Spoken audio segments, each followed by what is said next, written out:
సుత్తి మాట్లాడుతున్నాడు, సొట్ట మాటలాడుతున్నాడు అంటూ మణికంఠ హౌస్ లోపలికి వచ్చినప్పటి నుండి బోరింగ్ పర్సన్ అంటూ ఇక తన పైన నామినేషన్స్ వర్షం కురుస్తూనే ఉంది. వరుసగా 5గురు నామినేట్ చేస్తూ రాగా ఇక మణికంఠ ఎమోషన్స్ని కంట్రోల్ తప్పుతూ వచ్చేసాడు.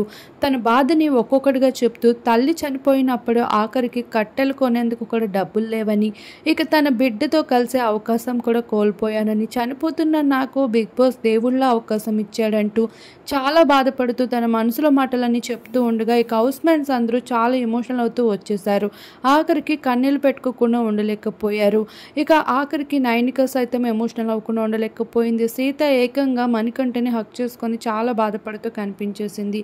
ఈరోజు ప్రోమోని చూసి ఆఖరికి బిగ్ బాసే కరిగిపోయాడు. ఇక మణికంఠని కన్ఫ్యూషన్ రూమ్కి పిలవగా ఇక మణికంఠ బిగ్ బాస్ ముందు చాలా ఏడుస్తూ అయితే కనిపించేశాడు. ఈ రోజు ఎపిసోడ్ చాలా అంటే చాలా ఎమోషనల్గా ఉండబోతుంది మణికంఠతో.